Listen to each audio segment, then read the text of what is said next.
everybody. Welcome back to Firewalls Don't Stop Dragons. I am your host, as always, Kerry Parker, and this is the big one. This is the 200th episode. I cannot believe it's been almost 4 years since I started this. And we've got a great show for the 200th episode. We've got none other than Bruce Schneier, literally world-renowned crypto expert, security guru. He has testified before Congress. He's written many books. He's been on the boards of many companies, and he's just a really great guy. He was here for my 100th episode as well. And he's back for the 200th, so we've established precedent, and I just couldn't think of a better person to do it. So that'll be great. That interview is coming up in just a minute. And I was thinking back on this, and, as I was trying to figure out what kind of stuff I was going to include in this episode, and I was kind of thinking back and thinking about how I got here. And I don't know that I've ever covered this before, and I thought it might be interesting to especially some of the newer listeners. And if you'll indulge me for just a minute, here's how we got to 200 episodes. So I was originally... I wrote the book, and somebody contacted me and said, "Hey, I've got a show on, security and privacy, and I'd like you to be a guest on my podcast." I'm like, "Oh, yeah, great. I'd never done that before." And I thought that'd be really cool. And the guy's name is David Boron, and he had a podcast that he called George Orwell 2084. And this was on a web network called America Out Loud. I'd never heard of that before either. But, I thought, sure, I'll go on this guy's show. And this was December 14th, 2016. So just over 4 years ago. And we talked about some security topic, I forget what it was, and he brought me back again about a month later on January 12th. And then, out of nowhere, about a month after that, on February 23rd, 2017, David reached out to me and said, "You know what, I've got this other business I'm starting, and I just don't have time to do this podcast. Would you like to take over my podcast?" And I had never considered doing such a thing. But he needed to get out right away. And if I was going to do this, I needed to take over in 2 weeks. So, I had to look at the network and there's there's maybe 10 shows or so on this podcasting network. And they were quite obviously very politically motivated. And that was kind of a turnoff because, I'm a political person, but I try not to bring that into this discussion because to me, security and privacy are non-political things. They affect everybody. They are non-partisan issues. So I talked to the head of the network. I swear to God, the guy's name is Malcolm Out Loud. That's what his email says. I couldn't find anything that said different. Surely he must have changed his name, or maybe that's just a stage name and I couldn't somehow figure out his real name. But he was quite the character. Actually, a really great guy, and but very type A, very outgoing. Sounded like a radio personality. And pretty intense. But anyway, I talked to him about it and he kind of talked me into it. And the way this worked at the time, he was providing the network. So I actually had to pay him to be on this network and to take over this show. And it was not a small amount. And he even made a special deal for me. It was still not a small amount, especially since my business at the time, I was a working software engineer. This was a side thing. This show wasn't making any money. But it came with an audience, right? I could basically walk into a show that already had an audience. So if I was ever going to start a podcast, what a great way to do it. So I said, okay, I'll give this a try. So the first episode of this podcast, and I told him, if I'm going to do this, I need to rebrand it. This has got to be my show. So it's going to be called Firewalls Don't Stop Dragons. And it's going to be, security and privacy stuff. And he said, absolutely. So we signed a contract and I started doing the show. And the first show was March 8th of 2017. And I immediately kind of took on this, toggling back and forth between news shows and interview shows. And I was up and running. Every week I was cranking out another podcast. And I did this for about a year. And, it was costing a lot of money. And the way they do their shows, because it is kind of a network thing where they play your show in a time slot, I had 60 minutes that I had to fill every week. And usually I have no trouble filling 60 minutes. The problem is going over that. But for whatever reason, I had to meet that exact time thing. And because they had commercials they inserted and, station identification and all this stuff, I had 53 minutes plus or minus a minute that I had to give them every single week. And I found that to be really constraining and really difficult because I either had to pad it up or cut it down. And so finally, after about a year of this and paying all the money, I'm like, you know what, I'm going to keep doing this, but I got to do it on my own. And, Malcolm was nice about that, but basically in the contract, what it says, if you're leaving, then you've got to give 3 months notice, or pay him anyway. And so that's why David, when he turned it over to me, he was in a hurry to get out and get a replacement. So I did the same thing. I found somebody, or actually they found somebody, to fill the time slot, and they let me out a little bit early, and I went off on my own. And ever since then, I've been doing this myself, which was totally the way for me to go. Though it was, again, Malcolm's a nice guy. I owe him a lot for getting this all started, and David. But I'm real glad to be doing this on my own now. That's where I needed to be. So my first show on my own was December 10th, 2018, so about 2 years ago. And since then, the rest, as they say, is history. I've had about 59 different guests so far to date. And today I bring back one of my favorites, Bruce Schneier. But that's not all. We've got a lot of other stuff going on today. So for one, I've got a massive giveaway. I had a pretty cool giveaway for the 100th episode. I thought that was really neat. And when the 4th edition of the book came out, I had another giveaway that was pretty cool. But man, this one just takes the cake. I mean, I went back and talked to many of the other people I've had on as guests and, the companies that they represent. And they very, very generously donated a lot of things for me to give away. And when you add it all up, it's like $1,800 worth of stuff. So this is huge. It's a really big giveaway, lots of great stuff. And there's going to be 10 winners and lots of ways to win. So I'm not going to talk about that now. I'll do that after the interview with Bruce. But you're definitely going to listen to that and learn how to enter some really cool stuff. So stay tuned for that. And then, 2020 has been such, I keep calling it a dumpster fire. And it really has. It's just been a horrid year for so many reasons. But for many other reasons, 2021 is looking like a much better year. I mean, you could argue that it couldn't be much worse, but hey, it can always get worse. But there's lots of reasons to believe that this next year is going to be better. And because of the timing of this 200th episode, right after Christmas and right before New Year's, I thought this would be the perfect time to have a very positive show, to look forward, to look at a brighter future. And because of the timing, that kind of goes hand in hand with creating some New Year's resolutions where we can all improve our own lives. And so, with those kind of guiding lights, those kind of themes for the show, we'll be doing some New Year's resolution ideas, some ways that you can improve your security and privacy for next year.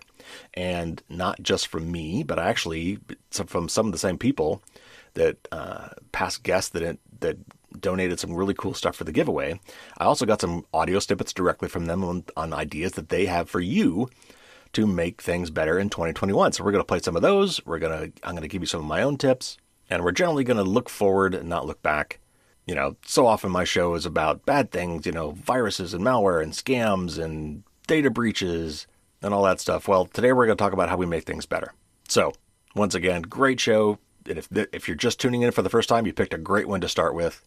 And real quick, before we start the interview with Bruce, we do throw out a few terms. And as I often like to do before you hear those terms, because we don't stop in the middle to define them, I want to just do a really quick, explain what some of those things are. So when they do come up, you know what we're talking about.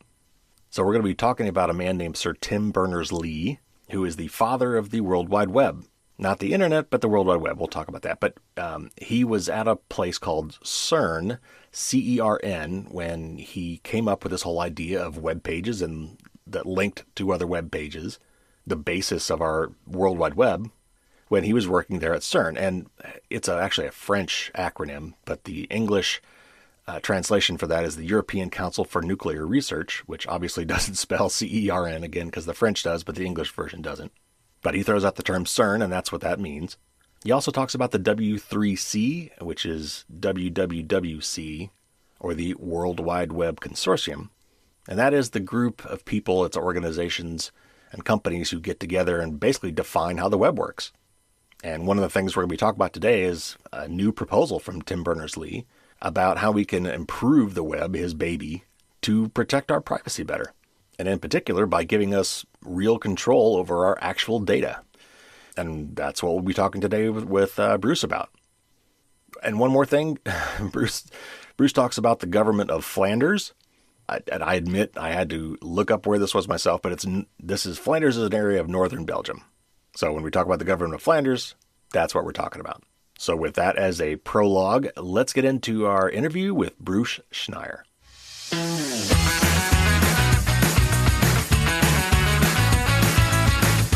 Bruce Schneier is an internationally renowned technologist and security guru. He's the author of over 12 books, including his latest, We Have Root, as well as hundreds of articles, essays, and academic papers.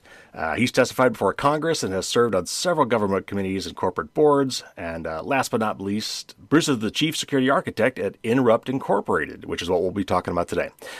He was last here for our 100th episode and has graciously agreed to come back for our big 200th. Thanks so much for coming back, Bruce. God, I hope by number 300 I've retired. We'll see what happens. So with the new year right around the corner and the promise of better times in 2021, I think it was only appropriate to discuss your latest venture and the goal of returning control of our data to ourselves. What a concept. Hey, but before we get into that, and before we dig into Inrupt and its novel approach to data ownership, I thought it'd be good at least to, briefly talk about Sir Tim Berners-Lee and his original version of the World Wide Web and, maybe give our audience a little of that history for context. All right, so this is actually Tim Berners-Lee's vision, which is Inrupt, which is solid. Tim Berners-Lee is, of course, the person who invented the World Wide Web, the whole notion of the web and web pages and web links. That's him. He was working at CERN in the 90s, and the internet today is largely because of him, which is sort of amazing to be that kind of visionary. So why did we end up with dystopia instead of utopia? Like, where did things go off the rails? I mean, wait, so we could spend a lot of time on that. The bit that's important is that systems naturally centralize. And the vision of the internet is decentralization. Everyone has an email address, and we're all peer-to-peer sending emails to each other. Everyone has a web page. Everyone has a blog. So think about all these decentralized ways of making the internet work, and that's kind of where we started. Now we don't send emails. We send messages via Facebook. So now Facebook controls the message system, and it's not peer-to-peer. We don't have peer-to-peer phone calls. You and I are not doing this podcast via a peer-to-peer audio system, which you could build. We're doing it via Skype. We could have been doing it using a couple of dozen different but centralized platforms. So basically, I think we're here because we build things that are decentralized and then central points appear. Even something like Bitcoin, designed to be wholly decentralized, yet there are what? 3 exchanges, 4 wallets, and a bunch of Chinese that are doing all the mining. Right. So centralization always appears. And Solid is Sir Tim's new idea to bring back some decentralization, this time around data. So he kind of lamented, I think, that, kind of his baby kind of went astray and he saw where things were going. And I think he's referenced several things that we're all familiar with, like Cambridge Analytica and things like that. And somewhere along the line in the last few years, it triggered him to come up with this new idea, which you're talking about, that he's called Solid. So I have several questions about the details, but what is the high level gist of his proposal? And like specifically, what problem is it attempting to solve? So at a high level, Solid is a system by which all of us have control of our data. Right now, our data is controlled by the collector. So if I have a fitness tracker, like a Fitbit, a lot of data, it's on Fitbit's website. I have access to it. My credit card data is on the credit card website. My email is on whatever email provider servers I am using, Google or Apple or somebody else's. So we have access to our data, but it's all in the places that the company that creates it with us or we create it for or has it. I'm a frequent flyer on Delta. A lot of data is on Delta's servers. I have an account. I get to it. I can see it, but they have it. So what Solid does is it flips that sideways. So instead of my data being in a bunch of places and I go get it when I want to see it, my data is all in one place and those companies go get it when they want to see it. So that's the main difference. And the problem it solves is that in the world of big data, lots of things will be generating data that you're going to want to have access to, and more importantly, you're going to want to combine in different ways. You're going to want to combine the data from, I'm going to make this up, your thermostat, refrigerator, your fitness tracker, location data from your phone, and Marriott Hotels stays. Right. Because there's some crazy app that uses all that data in some marvelous new way. And right now you can't do that, because your data is all in those different places. Turn that sideways, the data is all in one place, and all of these sort of third-party data analysis, manipulation, aggregation, generation apps can appear. Also solves the problem of we don't have control of our data because it's on all of those servers. Right. So, if I want my doctor to see my Fitbit data, I have no easy way of doing that. I can give him my account information, my login, but that's stupid. Right. So this allows that. So let's go to like Marriott hotels. Marriott hotels, if they really asked them and said, do you really want all the data from your customers? They would say, oh my God, no. Right? It's dangerous. Like it just gets hacked. We get in the press. It's really bad. All we want is to have access to it when we need it. We don't want the liability of having it. Well, we can do this, right? We're turning it sideways as a condition of, I'm making this up, my Marriott hotel reservation. They get access to whatever data they need, my address, my credit card data, maybe my hotel stay history, whatever it is. And now Marriott can have that data without actually having to hold it, store it, secure it, keep it, and get in trouble when they get hacked. So that's at a very high level what we're talking about. Instead of your data being in a lot of places, your data is in one place, and a lot of people have varying degrees of access to it. Okay, so now that you've laid that out, let's dig into some of those details, because as always, that is where the devil is. So the devil is the details. I mean, and this is the problem of Sir Tim BernersLee. He's brilliant. He's a visionary. And then there are the details. Right. So he lays out this vision, which is like, wow, that's fantastic. And then, getting from here to there is hard. Yeah. And he gets into the details in ways that, impress me. And there's a lot of work to get from here to there. And now this is, I guess I said, this is an open standard, a W3C public domain standard. That's solid. And there are open, free implementations of it. Inrupt, which is the company that Tim started, I'm a part of, is the commercialization of that. It's kind of like the Red Hat is to Linux. Yeah. Inrupt is to Solid. Although people in the company really hate it when I use that analogy. I'm not sure why. So maybe I should use it. Okay, everyone listening, forget I said that. Done. Okay, so you keep saying that all your data is not with them. It's with, not even necessarily with you, but it's in one place. Do you literally mean one place? And if so, where is that place? Who owns that place? Who runs and operates that place? All right, so it's a good question. So I do mean it figuratively, not literally, I could mean it literally. So, right, this is Sir Tim, so anything's possible. So you have something called a pod, and that is the name for your data store. So it is your pod. You control it. Now, it's likely in the cloud.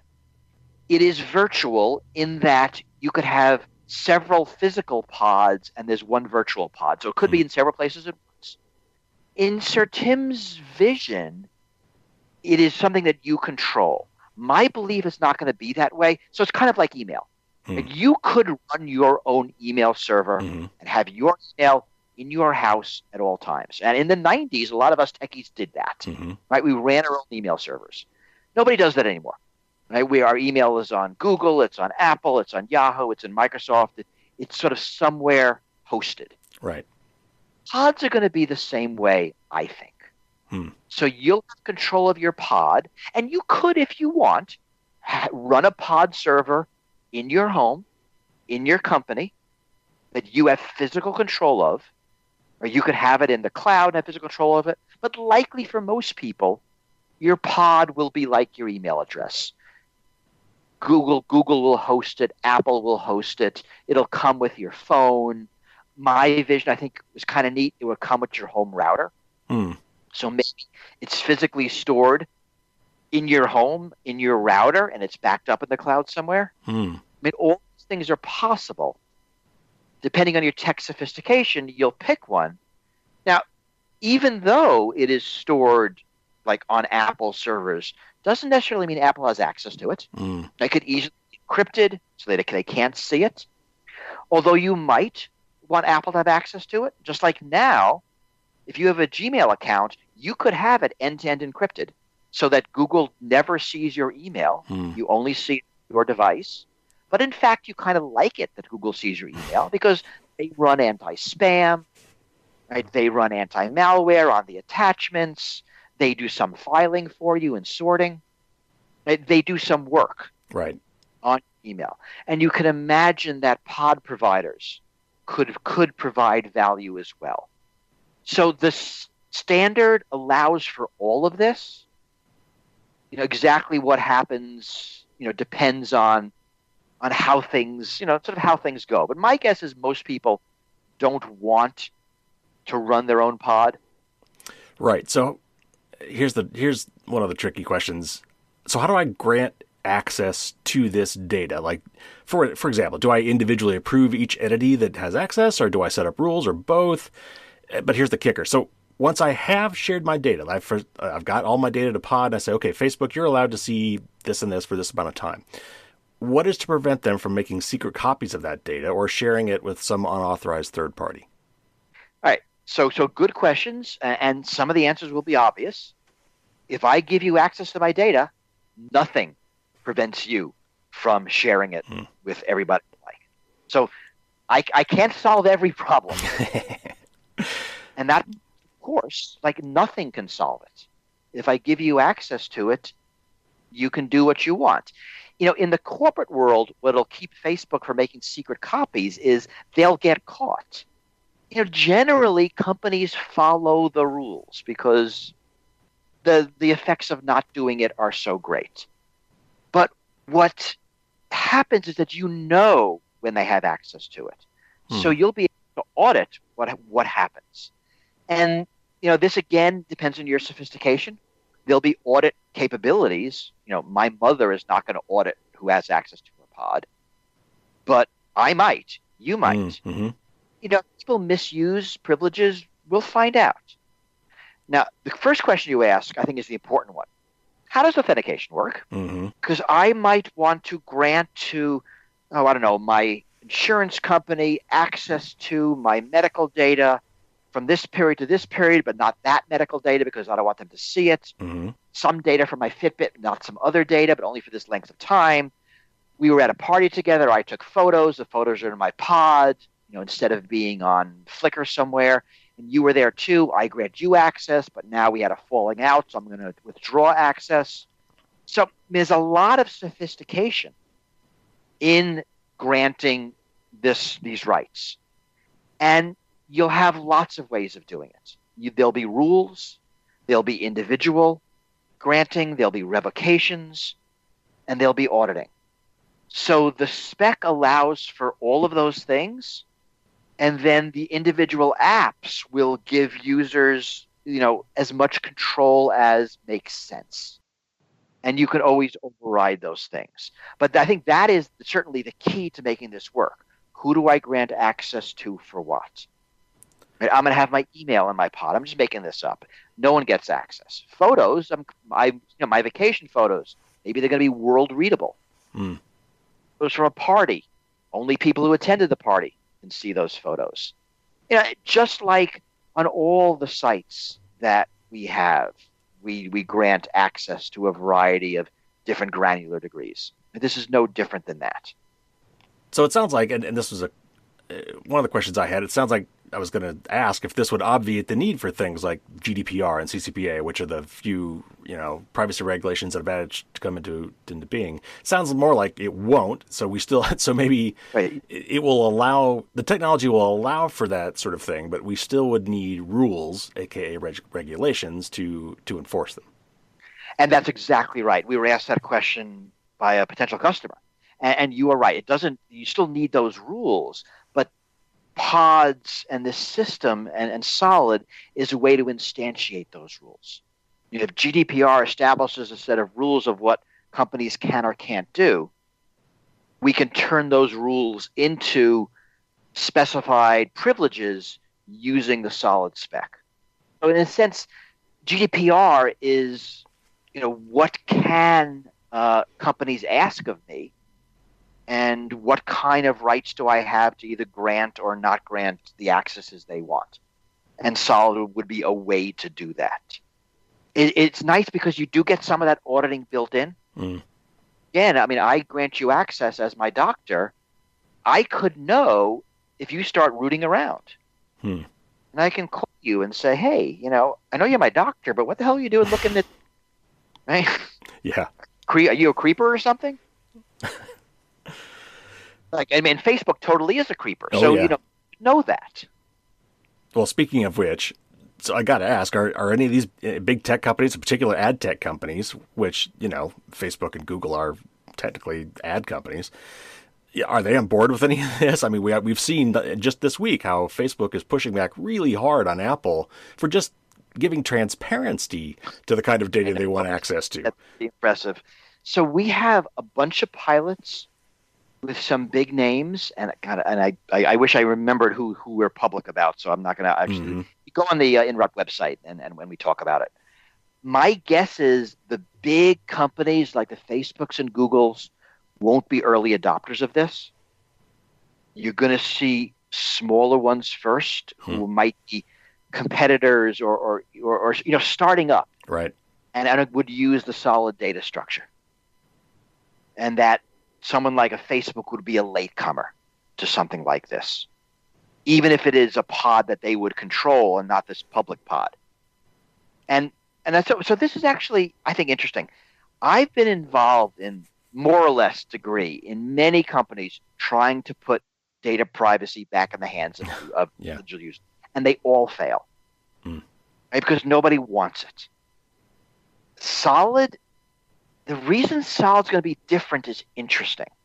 The solid data structure is valuable even if you don't care about the vision.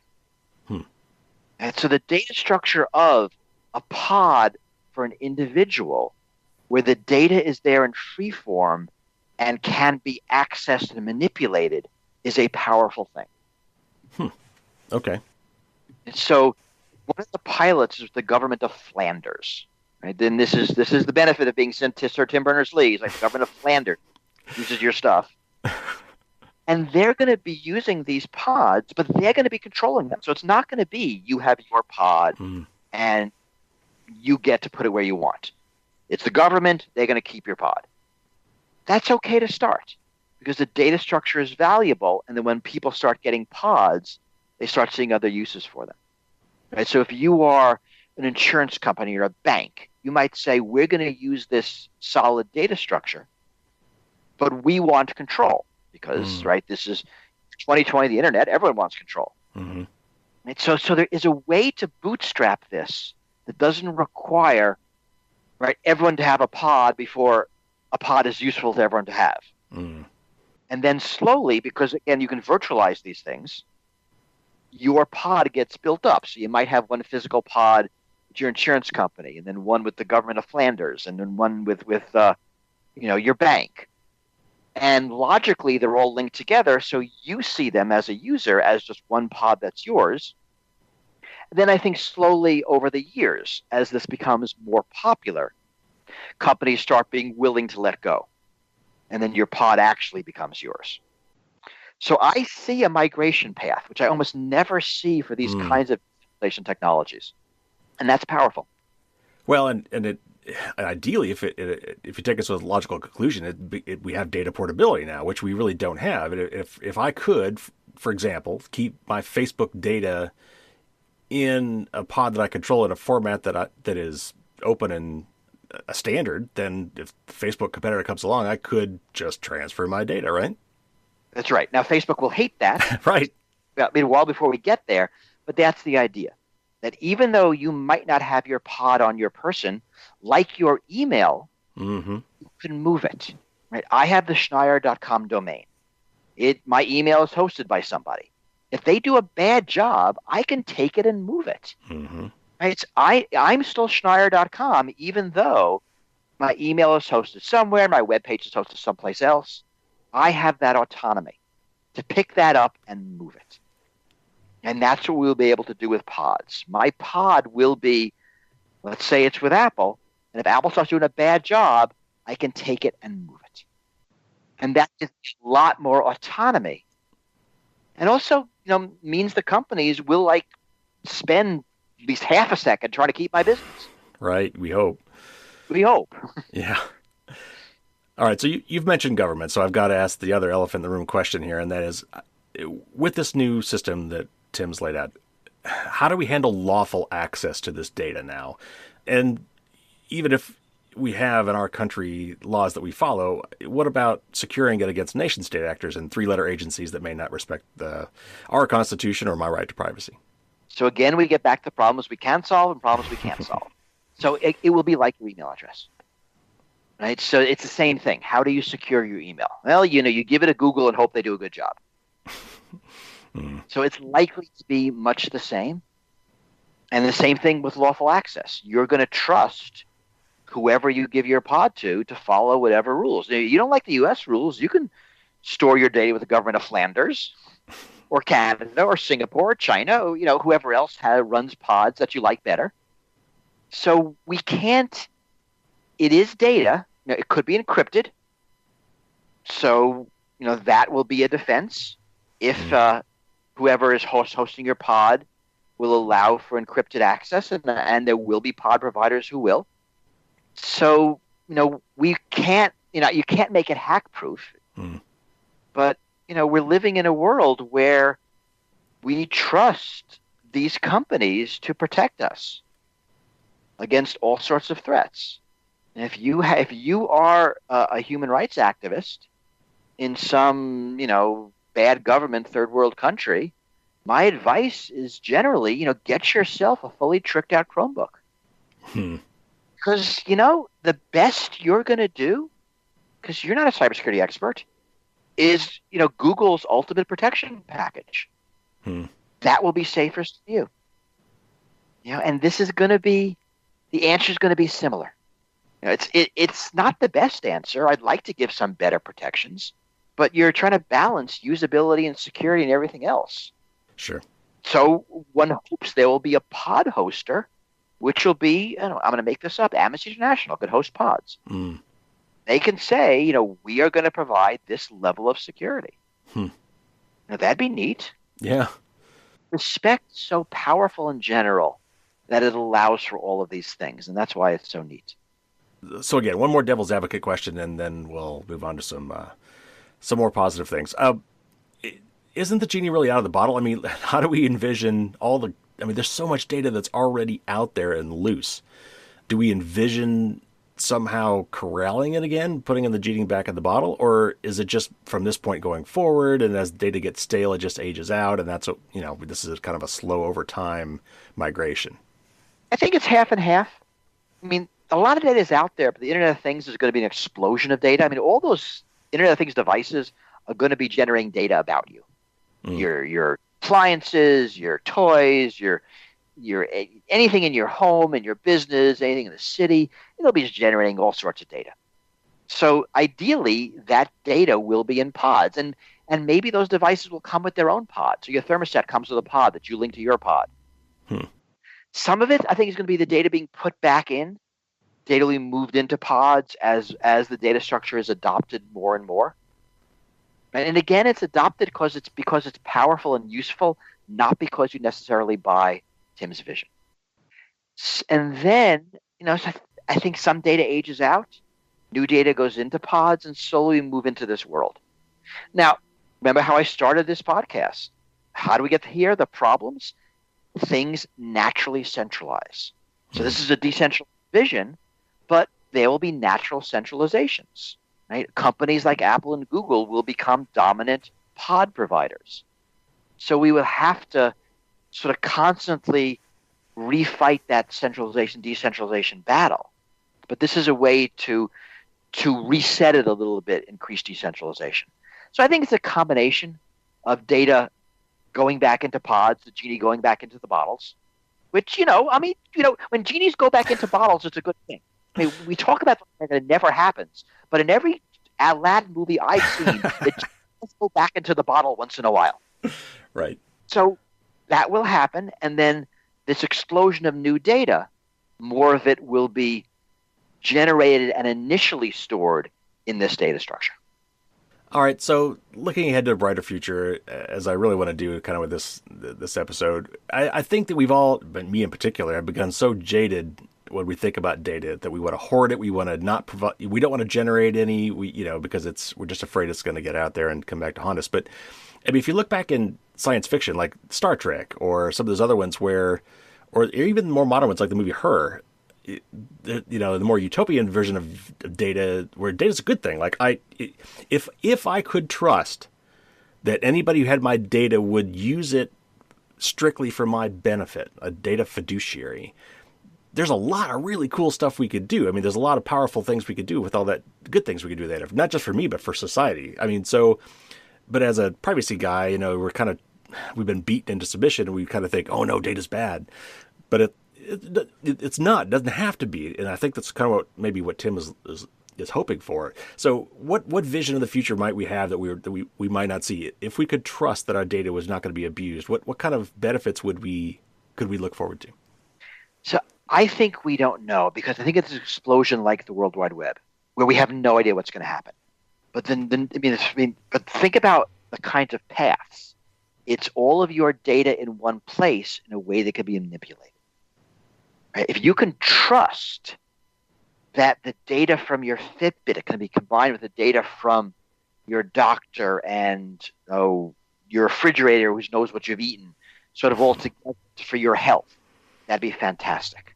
And if all of our medical data could be combined in a way for researchers to do massive studies of drugs and lifestyle and environmental factors, I think the medical results would be amazing. If you can track movements in cities and learn about how resources are being used, all of these ways, data. If you just remove privacy concerns, it's magically solved. I think it unlocks things that we just can't even dream of yet. Yeah, this feels like a step in that direction. I mean, back in the real world, we have these privacy concerns. And that's why, people like you and I tend to be pretty backwards in sort of stuff we use, because we say Fitbit, no way I'm wearing that. You right. Crazy? But wearing a Fitbit's kind of fun.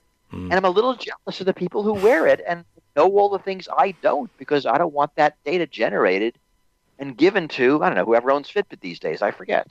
Right. It really is a conceptual leap that is going to change things in ways we can't think of, the same way the web did. And it's really neat to do that twice in your life, like to change the world. I'll tell you another it is really neat to be the second most famous person in a company. It's a new experience for me, and I kind of like it. All right. Well, Bruce, this has been fantastic. One more quick, maybe two-part question, then we'll let you go. I know you've got to go. So, real quick, where do things stand now? Has this been implemented? And if I'm interested in this, how might I get involved, or how might I support these efforts? So it exists. The solid spec is real. Inrupt earlier this month released the first commercial version of the product.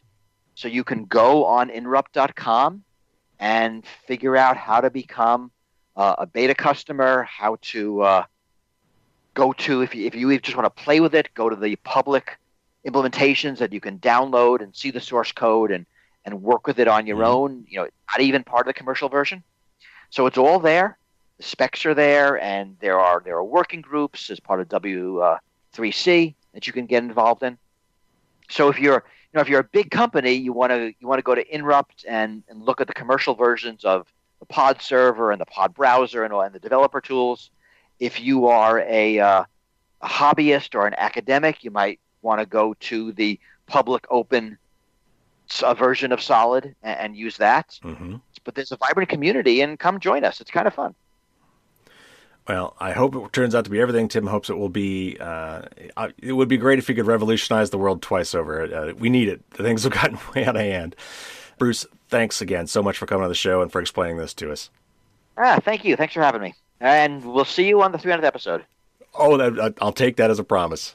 Unless one of us has some kind of COVID-related disaster. Something. Fair enough. Stay safe, Bruce. All right, bye-bye.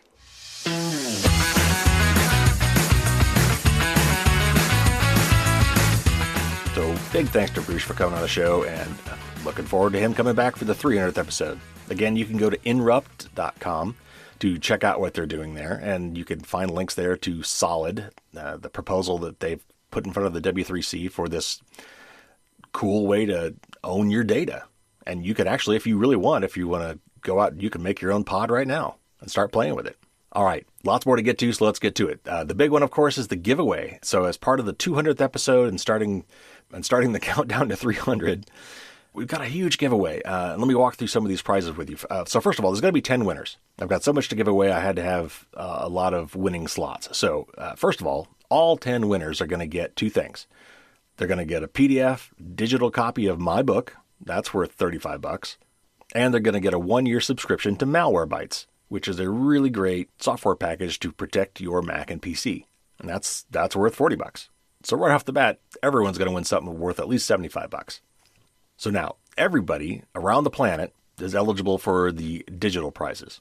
In other words, something I don't have to physically ship. So let's talk about those real quick. So first of all, Fastmail, who is a wonderful email provider who is very privacy focused, who I use all the time, is giving 1 free year of service on their standard level of service, which is worth $60. Proton Mail, another privacy-focused company who I also use, is graciously giving away 3 $50 gift cards, so that'll go to 3 different winners, and that will cover about a year's worth of their service. And finally, for the digital prizes, Consumer Reports is giving away a subscription, an online subscription as well, and that's worth about $40. So anybody on the planet are eligible for those prizes. Now, for those of you in the United States, possibly Canada, I'll have to look at some of the shipping costs for some of these things. And some of these will be shipped actually from the company, so it's really up to their discretion. But certainly for everybody in the U.S. and possibly for those in Canada, we have some physical prizes to ship as well. And one of them will be a signed copy of my book, Firewalls Don't Stop Dragons. And in addition to that, you'll get some really cool DuckDuckGo socks, the privacy-respecting alternative to Google search. Those will be fun. Another winner will get a signed hard copy of Cory Doctorow's book, Attack Surface, that just came out. We talked to him about that when he was on the show a few months ago. And that is sort of the third book in the trilogy of his, first of which was Little Brother, which I highly recommend reading, followed by Homeland, and then now just more recently, Attack Surface. Great books, and one of these will be signed by Cory, and I'll be sending that one out. Next up, we've got a book bundle from A-Press, who's my publisher, and that will include 4 books which I handpicked myself from the A-Press library. And I picked them out to be not super heavy-duty technical, like A-Press is kind of a technical publisher, but they do have books for everybody, including business folks and just regular everyday people. So I picked out 4 that I thought would work well. One is called Data versus Democracy, which is a really great read, and that's by Chris Schaefer, who I've had on the show before. There's one called How to Speak to Tech by Vinay Trivedi. The third is called Plan Your Financial Future by Keith Faverly. I hope I didn't get that name wrong. And finally, another book called The Introverted Presenter by Richard Tierney. So those looked really interesting. I actually got a copy of all 4 of those myself that I'm going to be checking out too, but that book bundle will go out. That's about $120 worth of books right there. That'll be another prize. And then we got 2 actual pieces of hardware, computer hardware. The first is a Winston privacy box, and Rich Stokes is the CEO and founder, and I've had him on the show before. And I actually have one of these boxes myself, and I've had one for quite a while. He and I have actually been kind of trialing it together, and we've been playing with it together. Yeah, it's really cool. It's kind of hard to describe, but basically this box sits between you and the internet. So it would kind of go between your modem and your router, so that all your internet traffic goes through it. And it's sort of like a VPN in that it hides your IP address from the places you go, but it also blocks a lot of ads and potential malware sites, and even much more than that. It's really cool. And so the way they currently do it, when I got mine, I actually had to buy the box and the subscription. But now that I think they give the box away for free with your subscription. So you will get the Winston Privacy box and a 1-year free subscription worth about $100. For more information on that, definitely go to Winston Privacy and check that out on the web. That's winstonprivacy.com. It's really neat. You'll definitely want to check that out. And it's a cool prize. Really happy that Rich gave me one of those to give away. And finally, the big one, at least in terms of dollar value, is a Librem 5 Linux-based smartphone. Now, what is that? That's a very good question. It's by a company called Purism, and I met the CEO, Todd Weaver, at a conference a few years back and brought him on the show to talk to him. And they basically make computers, laptops, desktops, and now smartphones based on open hardware and open software so that you can feel that you can trust what this thing is doing. This isn't an iPhone. This is not a Samsung phone. This is a very special device. This is, something that if you are seriously into protecting your privacy and security, that you would be looking at. So check this one out. You want to go to Purism, and that website is spelled PURI.SM, Purism. And just look for the Librem 5 and you'll find all the details there. But this thing's worth like $800. And because I know Todd, he had sent me a model to evaluate a little while back. And I did kind of poke around a little bit, but I didn't really get to it. So I reached out to him with the 200th episode come up. I said, hey, Todd, do you mind if I just give this away? I'd like to give this to one of my listeners as part of the 200th podcast. And he said, sure. So very grateful to him for allowing me to do that. So my loss is your gain. We'll be giving away a Librem 5 Linux-based smartphone with some really interesting privacy and security features.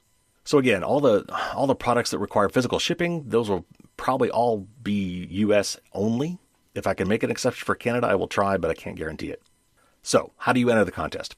I created a nice short link for you to remember. It's bit.ly/firewalls-200. So again, bit.ly is bit.ly, that's the website, /firewalls-200, capital F IREWALLS-200, bit.ly/firewalls-200. If you go to that link, it will redirect you to the Rafflecopter raffle, and there are multiple ways to enter. You can enter more than once. So you can enter by visiting my Facebook page. You can enter by following me on Twitter. You can get 2 entry points actually by retweeting a message. You can get 2 entry points by signing up for my newsletter. And you can get 2 entry points for listening to this podcast. So you're already ahead of the game. And there's even a couple more other ways for you to enter. So lots of ways to enter. You can enter multiple times. There will be 10 winners and a lot of value to these prizes. So check that out. Go enter the contest. You've got about 2.5 weeks to do so. I will be announcing the winner here first on this podcast in 3 weeks' time. That is January 18th, 2021. So I'll need the entries by the prior Saturday, midnight Eastern Time, January 16th, 2021. That's how long you have to enter. I'll be reminding you next week, but there's no reason not to just go do it right after you finish this podcast. Again, that link is bit.ly/firewalls-200 with a capital F. If you go to my website, firewallsdon'tstopdragons.com, you'll find an article about it there. You can find the link there as well. So you don't have to remember it if you don't want to. Firewallsdon'tstopdragons.com might be easier for you to remember. And there's a lot of other great stuff there too you might want to check out while you're there. So that starts right now, and it will last for almost 3 weeks. I will announce the winners first here on the show, and of course I'll have your email address when you enter, and so I will also, of course, email all the winners. It's going to be fun. All right, now to the New Year's resolution part. We're looking ahead to 2021. 2020, we're going to put in our rearview mirror. This Thursday is going to be New Year's Eve. And what comes with New Year's Eve but New Year's resolutions? When we think about how we can make our lives better next year. So, I've got some great ideas here to add to your to-do list to improve your overall security for your computers and your smartphones and your other internet-connected devices, and to improve your privacy and guard your data. So let me rattle off a few stock answers right off the bat, because this is something I beat these dead horses all the time, but that's because these are the most important. But kind of like in Wheel of Fortune, like when they give you R, S, T, L, and E to start with, because everybody always picks those letters, let's just get these out of the way. And then we'll get to some more interesting and different options. So these are the keys. If you have not done these already, you should definitely plan to do these in 2021. Add these to your to-do list. First of all, back everything up. One of the key things you could do to make sure that you don't lose your data is to have backups of that data. And of course, the key data here that we're talking about is the things that you cannot replace. These would be family pictures, family movies, maybe you even have some family recordings, documents that aren't backed up anywhere else, tax documents, financial stuff, medical stuff, whatever documents you may have. If they're stored on your computer and you cannot replace them, you absolutely need to back them up. In fact, you should probably back them up more than one way. So maybe the simplest way to do it is to buy yourself an external hard drive, hook that up to your computer, and set up either Time Machine on a Mac, or use the backup and restore function on Windows, and automatically back up all your stuff to that external hard drive. That's a cheap and simple way to go. Unfortunately, the problem with that is if your computer gets flooded, then the hard drive sitting next to your computer is going to be flooded too, or tornado or fire or whatever calamity befalls your computer. It's still a good option and still worth doing. It's the easiest, it's the fastest, it's the quickest to back up from. But I would also recommend you back up to the cloud. Personally, I happen to like Backblaze as my cloud provider. And if you back up to the cloud and something horrible were to happen to your computer and the hard drive sitting next to it, you still have a backup of all those crucial files. Next up, use a password manager. The human brain just is not up to the task of having long, strong, crazy, unique passwords for every different website you have. I've got hundreds, literally hundreds of passwords. Most of you, I'm sure, at least have dozens. Even if you just talk about your important accounts, like financial accounts, medical accounts, social media accounts, email accounts, yes, those are all important. They should all have really strong, unique passwords. You should not reuse any passwords. They should be so complicated you can't remember them. That's why you have a password manager. Personally, I like LastPass. They've got a free version that'll do what most people need it to do, and they've got a family version that's not much more expensive. It's like, I don't know, $36 a year or something. But you could also look into 1Password. That's the number 1 and then the word password. That's really good as well. And there's another one called Bitwarden that's also very good. But you need one. Go find one. Use one. And then the next thing you need to do is add two-factor authentication. Because even with really long, strong, great passwords, there are sometimes ways that the bad guys figure out a way to get into your account without your password. So in that case, you need to have a second barrier. We call this defense in depth. And that means that if somehow, some way, they figure out your password or they bypass the password mechanism or somehow manage to crack into your password database, they would still need your smartphone to get in, because your smartphone is where you have the app running, or you receive a text message that has this PIN code, this one-time PIN code that gets you into your account. You would need both. So that means that even if someone around the planet, China, Russia, North Korea, wherever, tries to hack into your bank account and gets your password, if they don't have their phone, they still can't get in. So everywhere you can, set up two-factor authentication. If you can use an app like Authy or Google Authenticator, those are the best ways to go. They're a timed thing. Every 30 seconds, they generate a new 6-digit PIN. But if the only option they have is sending you a code via SMS or a text message, that is way better than nothing. So set up two-factor authentication. Now, when you're browsing the web, you need to use a privacy-respecting web browser.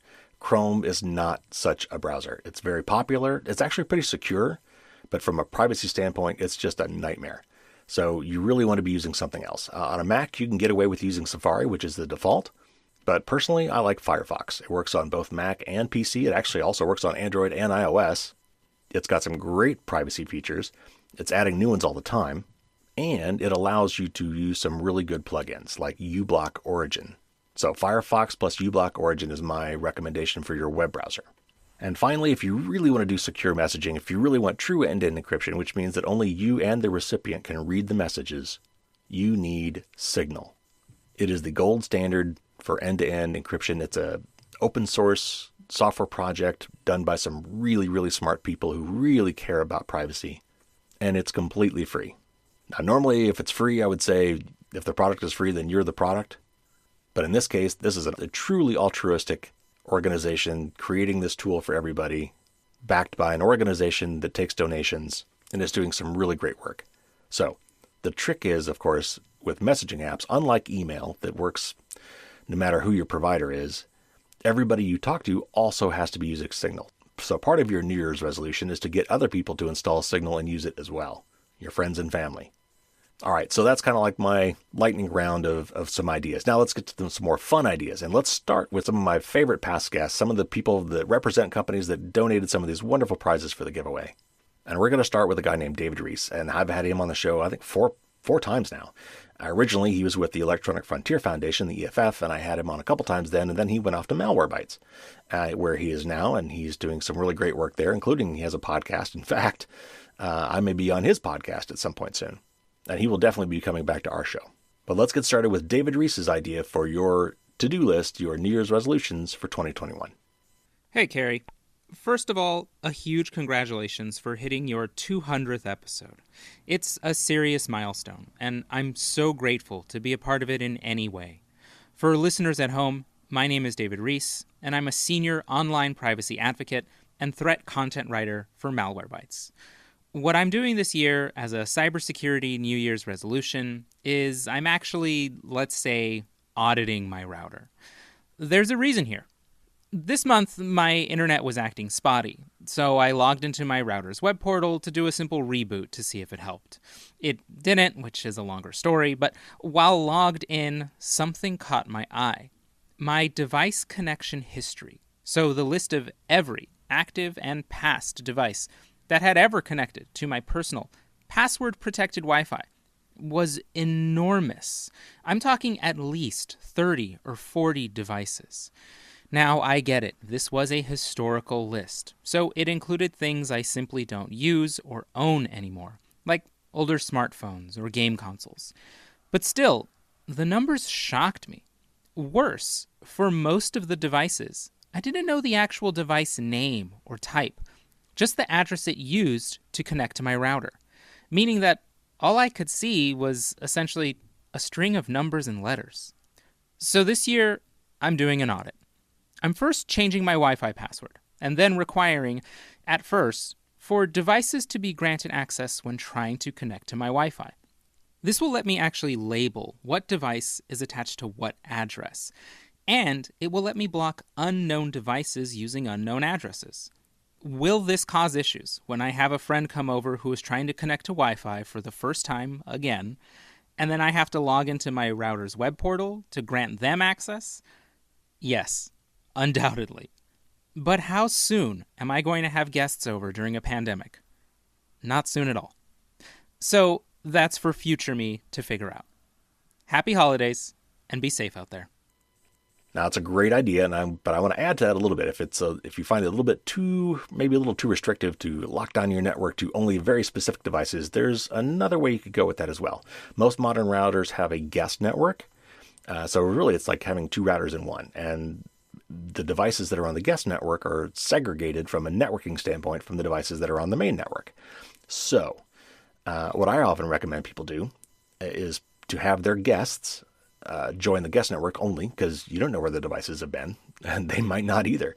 And if their devices are infected with something and you bring them into your network and allow them to connect to your main network, then while they're on your network, those compromised devices can be sniffing around your network and trying to hack your devices.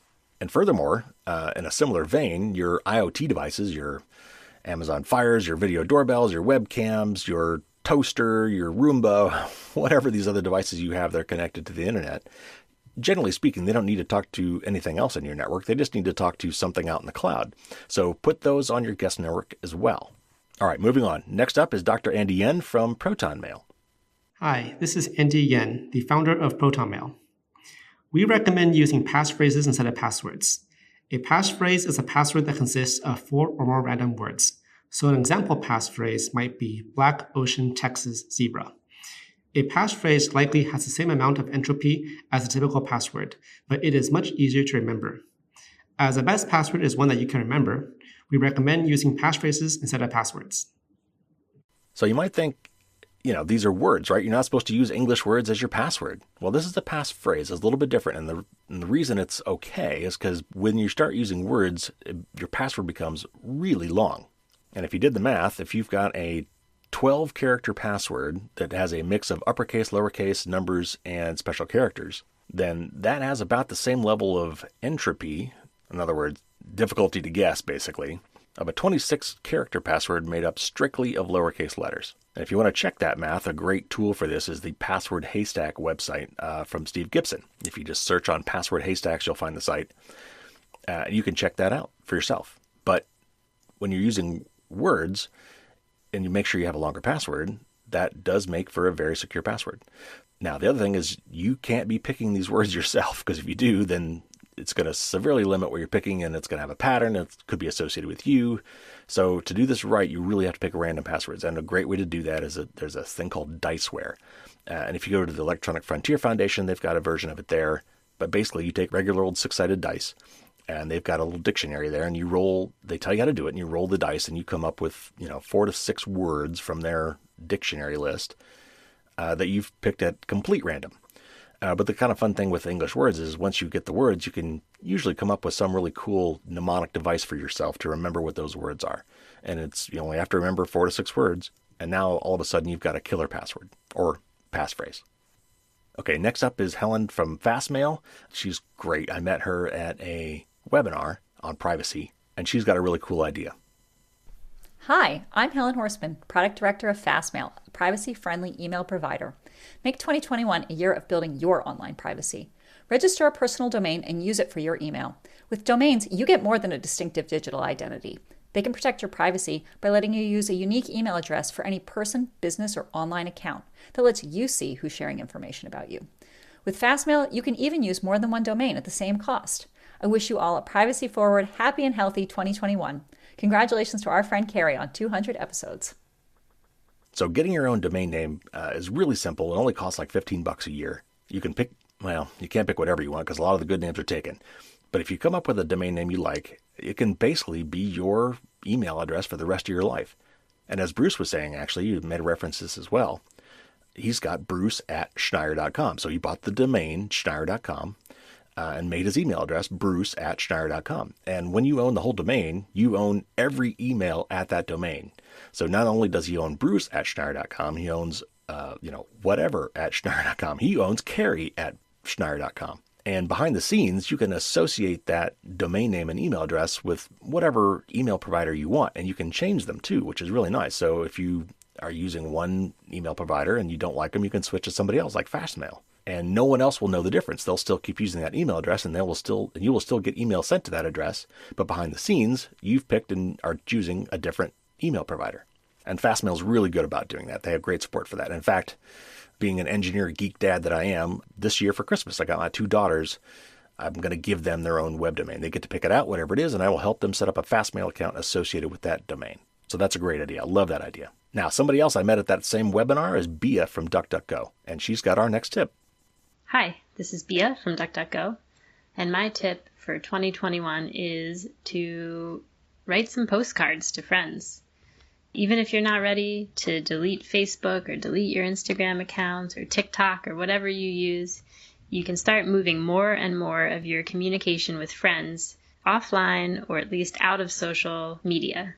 So text, use Signal, write postcards, write letters, pick up the phone, anything other than scrolling your social media feeds. Your relationships will benefit from it and your privacy will certainly benefit from it.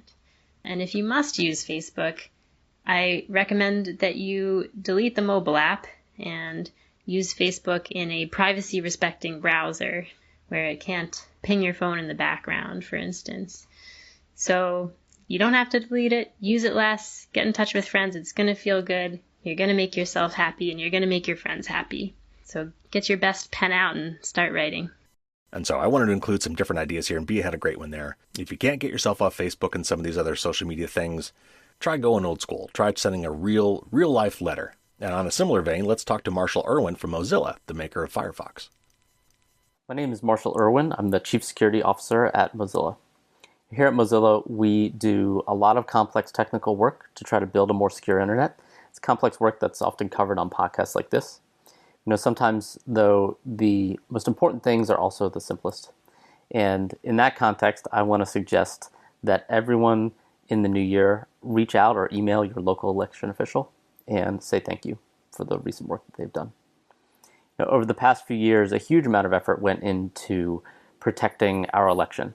It's everything from protecting voter registration databases to penetration testing against our election infrastructure and ensuring that we have paper audit trails so that we can look back and confirm that our elections all went as intended.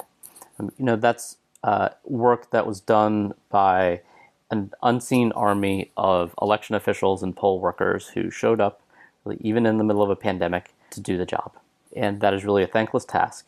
And in the new year, I think we should all take a moment to reach out and explicitly say thank you. So again, whether it's a physical letter or whether you go to their website and let them know, it's important that we let our representatives know that we are seeing what they're doing, we appreciate what they're doing, and perhaps let them know that we are voting for them because of what they're doing, so that they'll keep on doing it. And similarly, there's a lot of great organizations out there doing some work as well, and that will bring in Todd Weaver from Purism. Howdy, this is Todd Weaver, founder of Purism. There are 3 areas you can help influence positive change in digital rights. And you can do all 3. Regulatory, activism, and the market. First, regulatory. You can simply set up a monthly donation to Electronic Frontier Foundation at EFF.org, Free Software Foundation at FSF.org, the Fourth Amendment Center of the National Association of Criminal Defense Lawyers at NACDL.org, or Public Knowledge at publicknowledge.org. These groups care about you and your civil liberties online. You want them to work hard on your behalf because society benefits. It is easy, so go do it. Second, activism happens to also be simple. Just forward this request to donate to these same groups to another person. Another area of activism is use and mention products that help digital society rather than hurt it. Which brings me to the third area, the market. This is voting with your dollars. If you buy and use products from companies who support digital rights, your dollars are used to build better products that help the market. And I'm pretty sure the great thinker Carey Parker once said, "Be the change you want to see in the world." Thank you. So it is important. I completely agree. It's important that we support these organizations and these companies that are doing the right thing. The organizations need your help. They're mostly donation-based. They're out there fighting for you whether you do or not. So it's, sometimes if you can't get involved yourself, it's, you may as well pay someone else who's already doing it for you and doing a great job. But it's also important that we financially support companies and that are doing the right thing, that are trying to create products that protect our security and our privacy for a couple of reasons. First of all, the more money we give them, they stay alive to make other great products and improve the products we already have.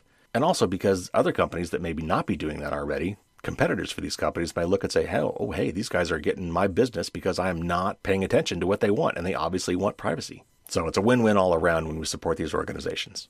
Now, as far as me being the one that said, be the change you want to see in the world, I cannot take credit for that. Actually, that line is often credited to Gandhi, and turns out he didn't really say that either, or at least so the web tells me. But I certainly appreciate the thought and agree with the sentiment. All right, just a couple more here. Let's hear from Rich Stokes, who is the CEO and founder of Winston Privacy.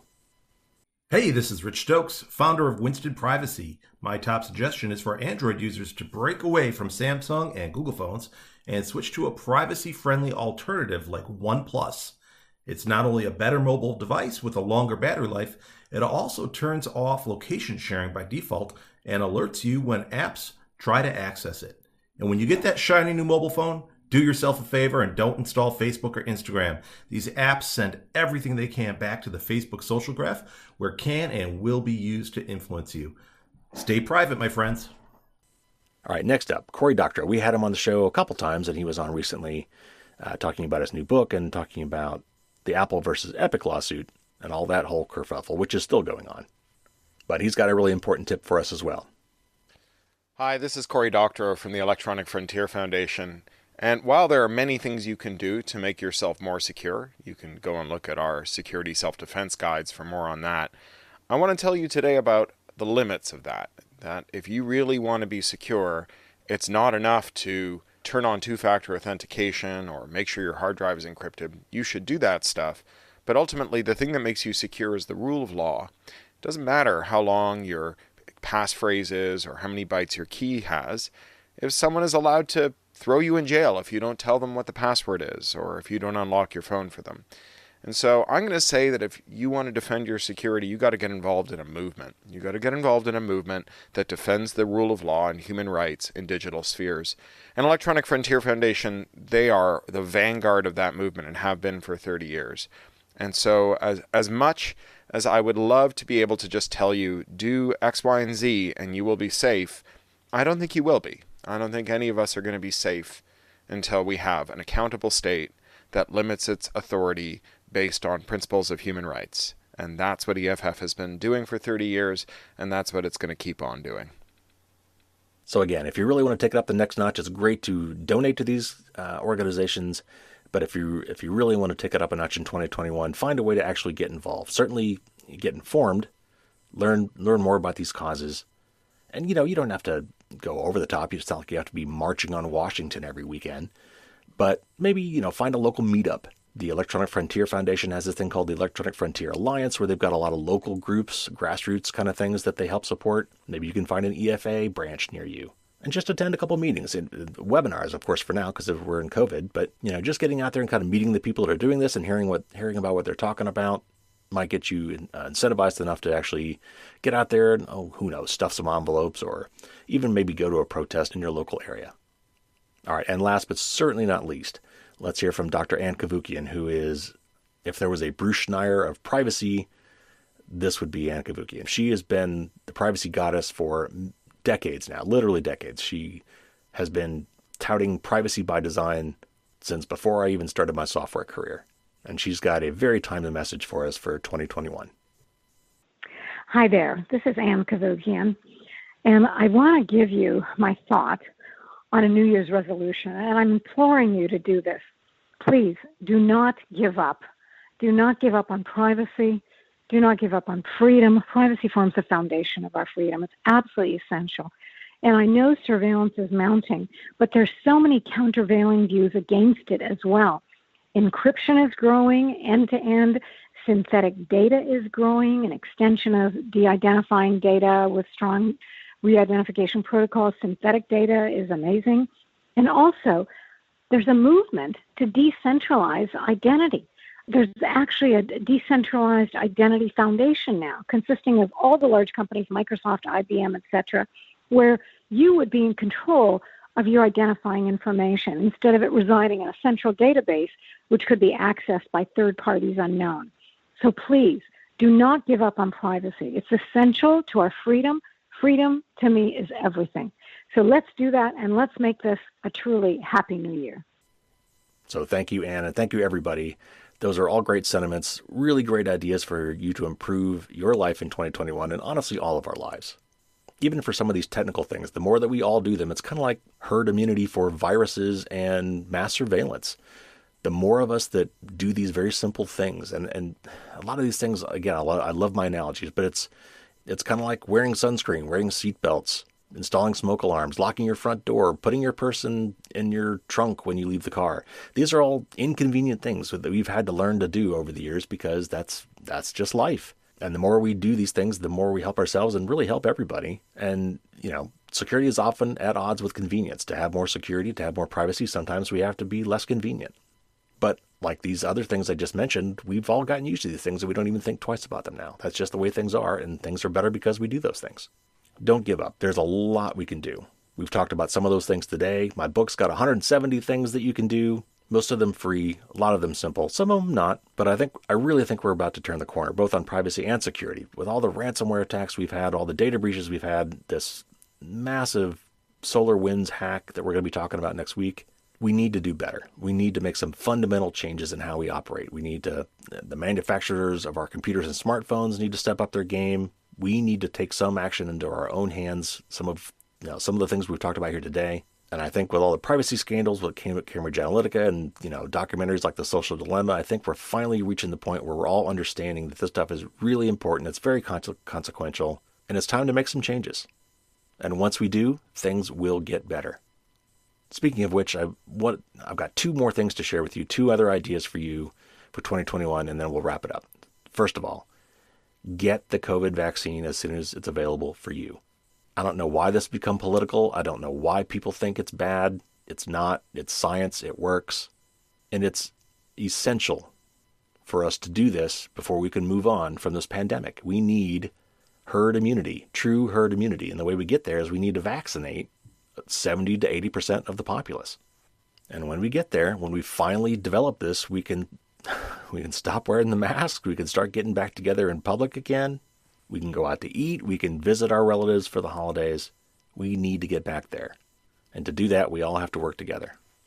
So until then, actually even after you get the vaccine, but until we get to this herd immunity stage, which, if all goes well, maybe this summer, keep wearing the masks, stay indoors when you can, avoid large social gatherings, definitely avoid them if they're indoors.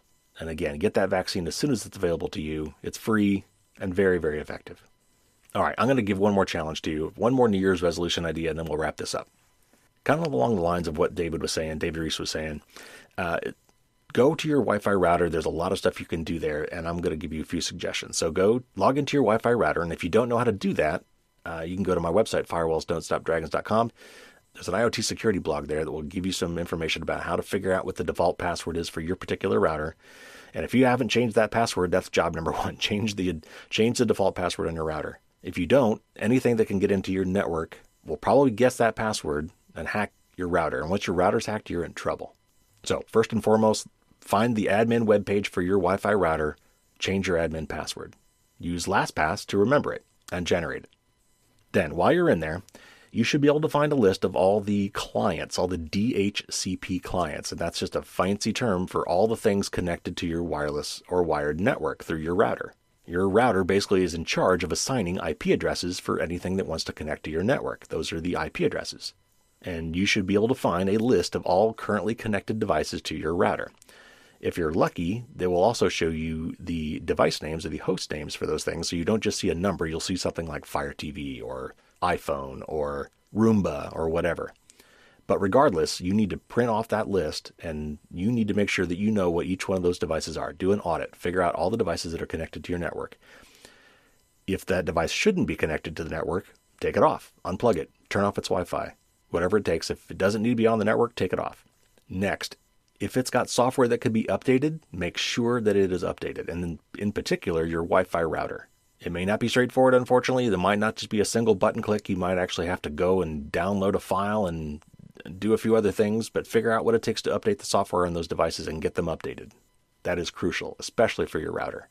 And then, if you find a device on your network that cannot be updated, honestly, I would get rid of it and replace it with a device that can. All software has bugs, and you've got to be able to fix those bugs when they are found and updates are made available. If there's some way to turn on automatic updates, go ahead and do that. Otherwise, if you find that you have to do it by hand, then set yourself a reminder once a month or so. Check those devices and make sure there's no updates. And another way that you could do that is register those devices with the companies, and hopefully they'll send you an email when there's an update to be had that you need to be installing. But again, if you run across a really old device on your network that can't be updated, I would seriously consider removing it from your network or replacing it with one that can be updated. And finally, if you haven't enabled your guest network already, I would go ahead and do that, and I would move as many of your IoT devices, your Roombas, your toasters, your fridges, your microwaves, your Fire TV sticks, your Apple TVs, anything that needs to connect to the internet but doesn't really need to get to any other devices on your home network, put those on the guest network. Isolate them. Keep them away from your computer and your smartphone and the things that you would prefer not get hacked. Because if any one of those devices gets hacked, you want to keep that separate from your juicy devices, the devices that have a lot of really good data or could get up to a lot more mischief if they do get hacked. I know that covered a lot of ground, and maybe you don't know how to do a lot of those things. You can search the web for those things. Of course, a lot of those things are also in my book, complete with pictures and step-by-step instructions. But that's my challenge to you. You've got a year to do it. 2021, put these on your to-do list and make some time to start checking these things off. Okay, I realize that was a lot of stuff, but don't worry about trying to remember all of those ideas. Just go to firewallsdon'tstopdragons.com, and you will find my New Year's resolution blog entry right there at the top with all of these items listed there and with all the links you need and all the good stuff. So don't worry about remembering, just go to the blog. In fact, I'll put a link to that entry in the show notes for this podcast. And if you go there, you'll also find a blog article for the 200th podcast, which will be updated to include all the info about this massive, colossal, dare I say, Brogdingnagian contest. This will include the list of prizes, how to enter the giveaway, the deadline, all the info you need. I know you have almost 3 weeks to do this, but don't delay. There's no time like the present. And once the new year starts, you're going to get busy and forget to do it, so just go do it right now. Now, I've recently been begging you guys to give me some brand new, fresh reviews for the podcast on iTunes and the book on Amazon, promising to host a private AMA or an Ask Me Anything session for those that write reviews. I will have more info about that next episode, so stay tuned. We've got a lot of big shows coming, actually. Next week is a big news show. We'll talk about that SolarWinds hack, some of the Facebook lawsuits, some kind of back and forth between Facebook and Apple about privacy, which is kind of funny, and even a story about some butt pajamas. You'll find out what I mean next week. And after that, we've got our interview with Helen from Fastmail. That'll be a 2-parter. That's great. You'll want to tune in for that. Just go subscribe and you won't miss any of this goodness in 2021. So huge and humble thank you to everyone who provided the prizes for the giveaway and great ideas for the New Year's resolutions. I want to thank Corey and Ann and David, Todd, Rich, Helen, Bea, Andy, Marshall, and of course Bruce. Thank you guys so much for helping out with this really important, big milestone podcast episode. And everybody, just keep your chin up. It will be better. 2021 has to be better than 2020. And I ran across a really interesting quote that I'll end with here, and it says, "The bad news is time flies. The good news is you're the pilot." Take care, everybody. Stay safe. And until next week, don't get caught with your drawbridge down.